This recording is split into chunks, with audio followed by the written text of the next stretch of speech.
All right, hello everyone. This is Jack Bosch speaking, and I welcome you to another episode of the Forever Cash Real Estate Investing Podcast. Today, we're going to talk about how to the acquisition and the preparation for development of large multi-7, 8, or even 9-figure parcels with our special guest right here. I'll be right back after this. Welcome to the Forever Cash Life Real Estate Investing Podcast with your hosts, Jack and Michelle Bosch. Together, let's uncover the secrets to building true wealth through real estate and living a purpose-driven life.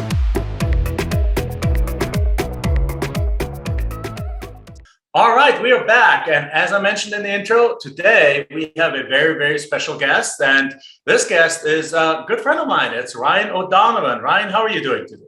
I'm great. How are you, Jack? Wonderful. I'm great. Now, Ryan and I live in the same town. We live probably like less than 10 minutes away from each other. Our daughters are kind of best friends, go to school together. And through kind of our daughters, we got to know each other several years ago. And I realized, and I got to know, and I realized that Ryan is in essence in the same space as we are, which is land. However, he is more on the institutional side of the acquisition of large land parcels and getting them ready for for builders to come in and put 200, 300, 500 houses on those properties. So we're going to go through the process a little bit. And with that said, Ryan, welcome to the show. Hey, thanks for having me. Right. Great to be here. Yeah, I'm super excited to have this. I think it's the first time we're having a show that is really about that level of land investing. So let's start out. Why don't you go ahead and perhaps give us a little bit of an intro, a little background to you. How did you get into that? What's your overall background? And then we'll take it from there. Sure. Well, I started my career out in commercial real estate banking, actually, back in the Midwest.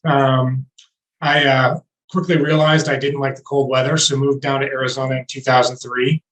I was still in banking for a couple of years while I was here, but kind of during that time working with real estate developers and investors, I realized that was really my passion, what I wanted to do. So in 2005, I went to go work for a large publicly traded home builder based in Scottsdale. And my role there was really helping finance and kind of acquire land for that builder, really all over the Western U.S. So I got a lot of great exposure to kind of larger institutional investors that were basically land banking for these large public builders, which sort of allowed the builders to acquire land through option contracts that they could acquire over a longer period of time without them having to put it on their balance sheet. It was a really interesting job. I did that through about 2006 until, the market here, as people who have been around long enough know that kind of 2006, 2007 timeframe, just prior to the Great Recession, the market really started to transition. And I was working with a great group here in Scottsdale called Everest Holdings, who was actually land banking some land for the builder that I worked with. And they were looking to add someone to help them raise a fund to basically go out and do land acquisition. And I made the transition in late 2006. Little did we know the next couple of years were going to be pretty rough. And at the time, we were out raising a large institutional fund to buy land and do land banking. And as it happened, our timing was relatively good. We were in a period where we had raised a lot of money, and we realized our initial business plan wasn't going to work because a lot of the builders at that time were then selling land positions to try to raise cash. So during that time period, what we did was, kind of post-Great Recession, we went out and bought a lot of distressed land and lots, really all over the Western U.S., but mostly in Arizona and Nevada. And since that time, we've really continued to buy land and title land, mostly in Arizona, but like I mentioned, in other parts of the Western U.S. And as a company, we do more than that, than just land. We own and buy apartments. We own office buildings. We've owned industrial space. So we're entrepreneurial, and we like to say that we're able to kind of pivot when the market necessitates that we do that, to find good investment opportunities. Okay. All right, so that's cool. So what? I didn't know that you also buy that you also hold apartments and things like that. That is obviously a great kind of like second leg to stand on. If one is hot, well, you go there. If the other one gets hot, and this one perhaps not so much, you're in there. Now the nice part is apartments tend to be land tends to be really hot when apartments are hot too, because people want to buy land to build apartments on, right? Right. But what is the typical transaction size? What kind of land are we talking about? If people know me, they know our typical land that we flip and that our students flip is like literally $5,000 all the way to perhaps $1 million or so. You guys probably don't start below a couple $1 million, I would think, right? Yeah, that's accurate. I mean, say most of the land deals that I've been involved with my time here have been anywhere between 3 to 5 million at the low end, up to like 20 to 30 million at the high end. Okay. And typically, in Arizona, Nevada, it's fast growing and so on. What size does that represent? That typically represents anywhere from 10 to 20 acres, all the way up to 2 to 300. Okay. And in some cases, like when we were buying things in the recession, it was really you were buying lots. So they were actually finished lots with streets and roadways and a lot of improvements. So you're thinking about less of a price per acre than more like a price per home. Okay. Yeah, that makes sense. So walk us now that we got that we and our audience here got a picture about what ballpark we're playing with, which is obviously is kind of what we do, just with probably 1 to 2 zeros at the end, right? So which is really exciting, because we see a lot of our students migrating from the lower end properties into the 7-figure properties and even into the multiple 7-figure properties. So walk us through on a very, very high level, without giving away obviously any trade secrets here, but Sure. like what are you guys typically looking for? And then what is the process of, we'll do it in the second question, but what's the process of acquiring and then if you do the entitlement of the entitlement? That's probably what we're going to spend the most of our time with each other here on. Sure. So, for our target acquisition is typically, an area where we think it's in a good growth corridor. And what do I mean by that? A growth corridor means someplace where we think there's infrastructure like roadways, utilities, things that are basically you need to facilitate growth. Usually you try to look for a somewhat a development-friendly city or town that you think you're not going to meet a bunch of resistance. In terms of having that growth push out to where you're looking to buy. Does that come mostly from experience, that you know which town is how, or is there kind of a cheat sheet somewhere? No, it's mostly from experience and talking to a lot of zoning attorneys. You sort of know where you can, and a lot of it's public and publicly available information. Most cities and towns sort of publish like what they call like a general plan map, where you could look at a parcel and then go on the city's website, and they'll typically have sort of a color-coded map where what they intend to have built there over the next 10 to 20 years. That's a typically, the 20, 30-year plan. I show a copy of that, for example, when I do our live events. I show a copy for the Phoenix area of how that looks like, and people always like, whoa, didn't know that existed. But every major city, really, or any city basically has something like that, don't they? They do, yeah. They I don't know how long ago that a lot of cities in Arizona implemented this, but they come up with what they call kind of their general plan, which is sort of an outline of growth for the next 20 to 30 years, especially in high growth areas like Arizona, Nevada, some parts of California, where they've got a lot of undeveloped land, and they are trying to develop these cohesive plans so people can know what to expect and know what that growth plan looks like over the next couple of decades. Fantastic. Yes. All right. So you identify a plan like that. You identify a city like that. You identify the corridor. You look up on the general plan. It's like what they want us to build there, or what they want to go there is exactly what's kind of our cup of tea, right? It's what we like to develop for. and then you go find owners, right? Yeah, so we go and find owners. A lot of deals that we're involved with are brokered. So someone has, identified, parcel, gotten into a listing agreement with a landowner, and you try to find, groups that are real sellers.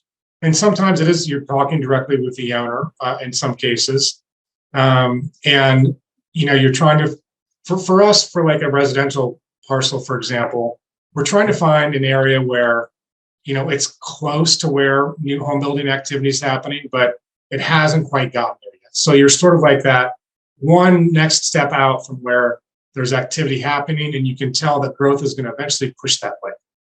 Right, which is very similar to what we do, just on the smaller lots, right? So, sure. So that's cool. So now you find some, you agree on a price. What do? Do you buy them right away, or do you put them under option agreement to lock it down for a longer period while you work with the city and figure things out?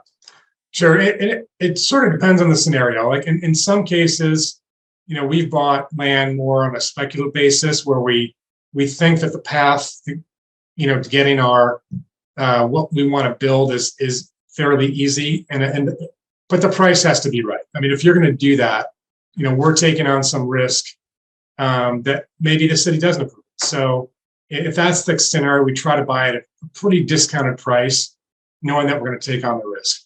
And in other cases, some landowners, are willing to wait for you to get an entitlement or, to try to get your approvals to the city. So they'll let you put it under contract, for maybe a 12 to 18 month period. And during that period between the time you put it under contract and you have to close, you go through that entitlement process. Right. Okay. Yeah, I talked to another large multifamily owner here in town, Ken McElroy, and the other day, and he says like he doesn't buy any land unless he knows he can get the entitlement through, because obviously otherwise you might be stuck with a piece of land that you spend several $1 million for, and then the city says no, we don't let you build this there, and now you got to switch gears. And that works if you get it at a steep discount, as you mentioned, but it needs to be steep at that point. Now, in terms of steep discount, what are we talking about? Like there's like, I don't know if you can disclose that, but it's like, are we talking 20, 30 cents off what the value otherwise would be, or? Yeah, it's usually a pretty steep discount, if it's a purely speculative land trade, because you just don't know, if you'll meet resistance. And in some cases, it's just time value of money, right? It may take you a while, to take it through entitlements, and it may take a while for, an end user to come along and want to buy that land, especially if you're kind of buying a little bit further out from an area that's really not that developed yet. I mean, we've held land, in some cases for 5-6 years. We ended up getting compensated for that, for the time that we waited, but sometimes that's the investment period can be a little longer. Right. Okay. Yeah, makes sense. So therefore, it's safe to say that if you don't get the smoking deal of the century, you typically just put on a contract under the condition that you can back out with a close of escrow of 12 to 18 months, so that you have enough time to actually literally get the entitlements approved, and therefore have that planning security to move forward to the next step. Correct. Yeah, and we've done some deals recently where we're partnering with like an apartment developer, where we tie up a piece of land. It may have another use plan for it, so we've got to go in and get it rezoned. And in those cases, we're not closing until that rezoning has been confirmed and there's no real risk of it being, some other use. Okay. Yeah, that makes sense. So that's a safer bet for you guys then. And then in that case, that's interesting. So in that case, you buy the property and then you go to the entitlements at that point of time, or does the apartment builder buys it right away from you? Well, we're actually partnering with them, so we're in a joint venture together. So, what you do is you put, like I mentioned in the example earlier, you put the property under contract. And basically, your closing is contingent upon getting that zoning in place. So, Us as the investor and the apartment developer, we'll spend a lot of money over that 12 to 18 month period, developing plans and architecture and engineering to do that. And a lot of times, we might spend $1 million on those plans over a 12 to 18 month period to get it to that point where we can get approvals in place. Okay. So just to be clear for everyone listening, if you just joined into it, or if you just fast forward or something like that, we are not talking about the general land profit generator or land flip here. Then you put a property under contract and then market it while it's under contract, flip it to somebody else, and make 20 grand in the middle here, right? We're in this podcast episode, we're talking with an expert land buyer for an institutional land banking, land development company that they're literally where they're buying properties between, you mentioned 2 and 3 all the way to $30 million pieces of land, and then they go to the entitlement process and they then sell it to a home builder who then puts the houses on there. So to be clear, you guys, so this is a completely different business plan. This is a completely different model, but it potentially could be the logical next step for some of our students, particularly those that are pulling in 7 figures in land flipping and are targeting the multi-7-figure properties already. So there could be some synergies, or perhaps they can reach out to you and perhaps you find a deal that you guys work together. We'll share your contact information later on. Great. So just wanted to clarify that. So you guys now go in, you put under contract, you do the entitlement, you might spend $1 million on that. That's your risk. And if it turns out that it can't be done, then you pull the plug and you eat those losses, right? We do, yeah. That's it. Knock on wood, it hasn't happened to date. Okay. We usually have a pretty good idea, and within that, 1 year to 18 month, period where you're going through entitlements, we typically have a due diligence period where all the money is non-refundable, and we're not typically spending a lot of money the first 90 or 120 days. And during that time frame, we're doing things like meeting with the town, with the city, talking with an architect, and basically presenting what we think is the general idea of the plan. And if we don't get good feedback from the city after that initial 90, 120 days, we'll pull the plug before we spend a lot of money. Okay, yeah, that makes total sense. So that gives a lot of insight into the process and where you kind of put different benchmarks in there before you start losing money. It's only good business sense. Great. So now let's assume you got it all approved. Now, by the way, what would we be talking about entitlements? Can you define a little bit what that means and what that includes? Just perhaps for those who are not too familiar with that concept. Sure. And it's a little bit different in every city, but when you're referring to entitlements, you're referring to kind of what the underlying zoning is and what you're able to build. And that can be a number of other things, a number of different things depending on the property type. So in residential, most of your entitlements are really surrounded with what they call like a plat. So that is basically when you take a piece of land and subdivide it, how the lots lay out, where the streets are, and what that piece of land is going to look like as a subdivision. That's your end entitlement. And sometimes they can get down to some pretty gritty details, like where the parks are. You have to put in traffic signals. All the other what the common areas within that subdivision look like. On other properties, like an apartment building, they're more referring to like what a site plan looks like. So how the buildings lay out, what your heights are that you can build your buildings, how many stories they could be. Retail would be a similar thing. How many square feet of retail can you fit on an individual parcel? In some cases you might subdivide that, so you've got some other out parcels that you could sell, like gas stations or fast food users. So in each different property type, your entitlement might look a little different, but at the end of the day, it's really you coming to an agreement with the city about what you're able to build on that property. And how it kind of roughly looks like from a layout of roads, lot sizes, location of lots. It's really kind of already like a map of what you're going to build, right? Exactly. I mean, sometimes, cities will give you some flexibility within that plan to do some minor variances, but once you kind of come into an agreement on that map, you're fairly tied to that. And to go back and make major revisions can take time and effort. Right. Government bureaucracy. Right. So with that, great. So this is different, just for everyone to know, from improvements, right? Do you also, as a company, get involved in the actual lot improvements, or is that already something that you pass on to the end to the builder? In most cases, especially in residential, we pass that on to the end builder. In some cases, especially after the Great Recession, we had bought some kind of partially finished subdivisions where we did go in and, in some cases, finish out some improvements. You may have remembered, Jack. I mean, especially in Arizona and some Nevada. Oh, yeah. I mean, it was when the music stopped with the housing market.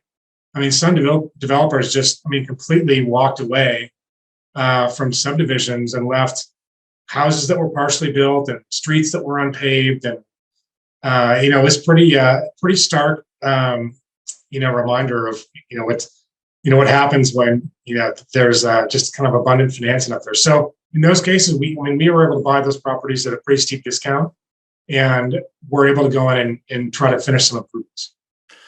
Still, one of my biggest regrets of not having bought one of those right in that time period, because we went unscathed through that. We had lots of land notes because we sell our properties, we sell financing. Lots of people pay us monthly payments, and we would have had the ability to actually go in and buy a smaller or mid-size one of these developments, and we just didn't. We just didn't. We just continued doing our individual flips. That would have been a great thing to buy, hold on, perhaps even team up with a builder, finish it up, and just keep them as what's now is popular, these rental communities, right?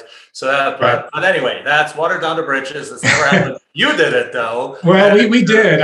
I wish I would have done more. Right. And it was a scary time. And I think back to it. We were working with a large institutional investor, in doing this, and at the end of 2008, when like Lehman Brothers collapsed, a lot of people, really pulled back and, weren't able to invest a lot at all. And those were like the years after that, like 2009, 2010, even like 2011, were the absolute best years to buy things. Right. But it was hard to, because, the stock market was, had a major pullback and people were just a little bit hesitant to invest.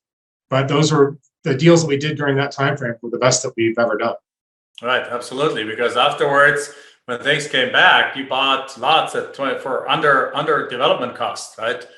Significantly, yeah. Yeah, significantly, way under development costs. So $80,000 lots, probably for $10,000 or $20,000, and then guess what? Once they started building, they were very quickly back up to 40, 50, and probably now they're $120,000, $150,000 lots. But oh well, we also 11 years later, right? So very, very nice, very cool. So this is really good. So now what?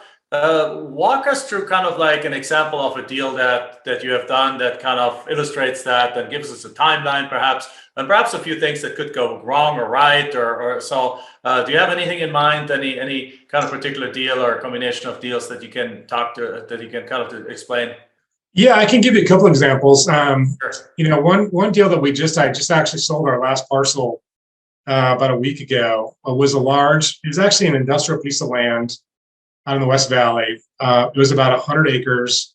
We actually West Valley, by the way, means we're both in Phoenix, Arizona. It's called the Valley of the Sun. There's an East Valley, which is like where Scottsdale and those kind of things are. And there's a West Valley, and West Valley is a little bit more blue color. And but then there's also beyond the West Valley, there's an entire area of growth area. There's a lot of growth going west right now, but overall, there's still some parcels of land here and there around. So go ahead.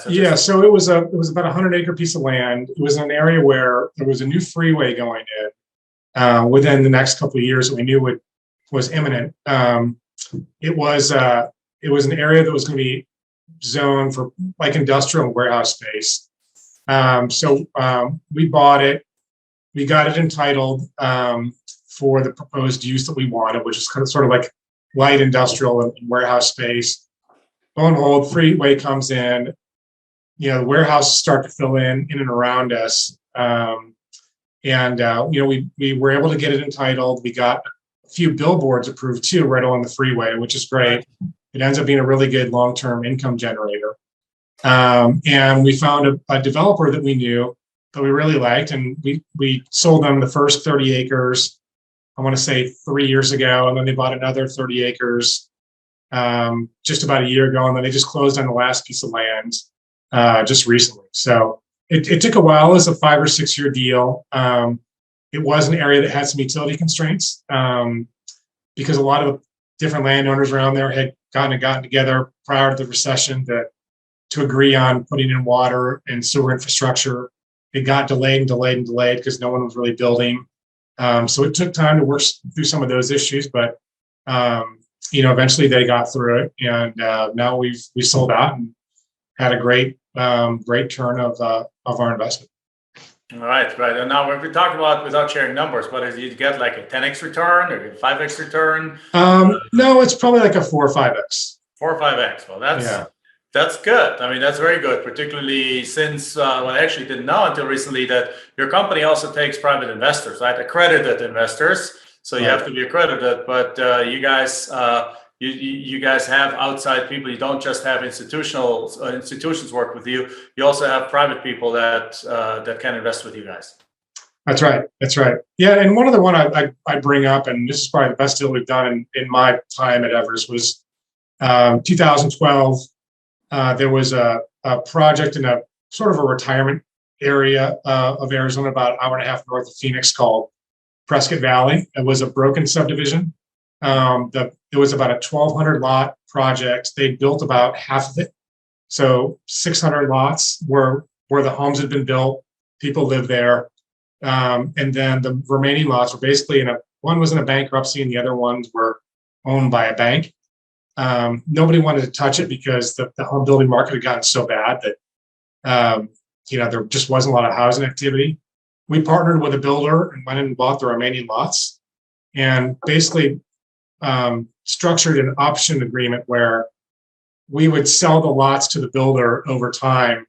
At first we just started like on 100 lots to see how it went, and they did really well. And then we optioned another 100 lots to them over time. And over like a 6 or 7 year period, they bought basically all 560 lots that we bought. I think we bought the lots for $8,000 or $9,000 a lot. And by the end of the agreement, we were selling lots for $70,000, $80,000. Oh, wow. That is beautiful. Now, interesting. And that piece, when you structure such a lot release agreement, do you select the lots which are in each batch, or does the buyer get to select those? And if it's the buyer, how do you protect yourself from them cherry picking the best lots and then leaving you holding the bag with the other ones? Sure. So we would work with a builder who was our buyer to basically carve out phases in the project. So we would never give them like all premium lots. We would give them, maybe half would be good lots and half would be sort of interior lots. We kind of put with some lots would have like view premiums because they look back towards like some open areas. So we would set sort of a minimum lot premium that they would have to charge their end home buyer, and we would share in that. And then each subsequent phase, we kind of did a similar thing where we would make them, they would have to, and let's say we gave them 100 lots, there would be phases that they would have to buy through within those 100 lots before they could move to the next phase. So we'd create some mini phases of 10 to 15 lots where they had to build through that before they got to the next one. So they could prevent exactly what you said, which is they go and cherry pick lots, and then if the market crashes, then they walk away and you're kind of left with a checkerboard of lots. Right, exactly. So no, makes perfect sense. Yeah. And we have that in our student base a lot. When students come to us, they're like, I can buy these 27 lots, but how do I sell them one by one? Right. So, and we advise them how to do a lot release provision into the contract that allows to do that. And that includes some of those protections there. So, yes, very, very good. All right. Well, this is good stuff. So, how many land deals does your company do per year? I'd say we do probably 2 to 3 land deals a year. Yeah. All right. I mean, at sometimes $10-20 million, that's a significant amount, particularly with with the pieces involved. Now, if one of our students would bring you a land deal in the Nevada, Arizona area, would you guys be willing to look at it? Sure, absolutely. All right, great. So what we can do is, if you're okay with it, you can share your contact information, of your office information or your company information. If you want to do it right now, you can, and we'll obviously also put it into the show notes here, into the comments and show notes below here. So what would that be? Yeah, so our company is Everest Holdings, and our website is just www.everestholdings.com. So Everest, like the mountain? Everest like the mountain. Okay, Everest Holdings. .com, and you'll find my contact information on there. It should have my email and the general phone number for the company. So feel free to reach out if you have, if anybody has questions, or if you've got a deal in Arizona, Nevada, or even you have Texas, California that you want to talk about. Feel free to send me some information and I'll be in touch. All right, Arizona, Nevada, Texas, California, right? And it's Ryan O Donovan, right? Father to a great daughter, Nora, who's a great friends of our daughter, and we've been taking her places, and they've been hanging out and thing. It's love that family, love you guys. So with that said, that is thank you very much for being on the show. That was good stuff. So perhaps one last question, and that is, how do you see? I mean, obviously you can't speak nationwide because your focus is the Southwest, but how do you see the next few years from a development, land, and so on market? Yeah, I think the market here, especially in other growth markets like Nevada, I think we'll continue to see really strong housing demand. I mean, our job growth, I see being great. We've added a few large employers here, and that's really what our market is about, right? It's about job growth and in-migration. And I think, from an affordability standpoint, especially in the West Coast, we'll continue to see in-migration and good job growth. And, we looked at this a lot, 6-7 years ago, but there aren't that many developed lots right now, especially with the pace of home building that's happening. So another gentleman in our office, who's really a land development expert, he's been busier than I've ever seen. And he's doing consulting work for a lot of the larger home builders in Arizona. And they are in desperate need of adding, more land and lot positions in town. So I see a lot of growth and activity over the next few years. Wonderful. That's exactly what I see too. I think not at the least COVID has driven some of that with virtual jobs being here to stay in large quantities. Hundreds of thousands of jobs, if not millions, but hundreds of thousands of jobs have completely turned virtual. There's no need anymore to live in a one-bedroom property, 600 square foot property for $3,000 a month in San Francisco, when you, for that same money, can rent a 3,500 square foot house or whatever it is, a 3,000 square foot house in Nevada or in Arizona or in Texas or somewhere else. So people are moving to those places where they want to live, and you see that in all the growth markets. Plus, jobs are moving there because of that too. Companies are moving there and continue to move there. So, last but not least, income taxes are low. Arizona is in the process right now of reducing their income taxes, the state income taxes, to a flat rate. Texas has none, and so on. So there's lots of reasons why people move, why companies move, which particularly for those kind of areas will continue to drive a lot of growth. So we are in a great market. You're in a great market. And with that said, thank you very much. That was great. And I think very, very educational for our audience, which I said mostly does land flipping but is interested in that concept of how does it go? How do we go about that? And if I can summarize it again, don't just buy the properties unless you can get an absolute steal on it. Instead, put them on a contract and verify, get it in writing that you can develop something that is, that what you intend to develop can be developed on there. Once you have that and you have that approved, the value goes literally, by what percentage do you think the value of a property goes up once you have that entitlement approved? Oh yeah, I mean, I think in some cases it can be substantial. It's hard to say, given if it's commercial or residential, but yeah, it adds significant value. I'd say in a lot of cases that you can easily double it, especially if it's a harder area to get things developed or get things entitled.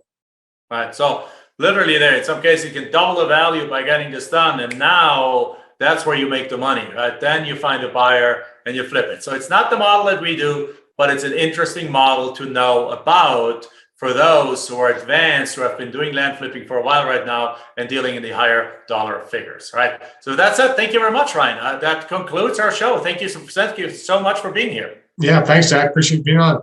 All right. And with that said, guys, everyone, make sure you give us a 5-star review on iTunes and all the other platforms. And also watch it on YouTube. Make sure you like it. Give us a thumbs up. Follow us so we can get a bigger reach with shows like this today. With that said, thank you very much. Bye-bye.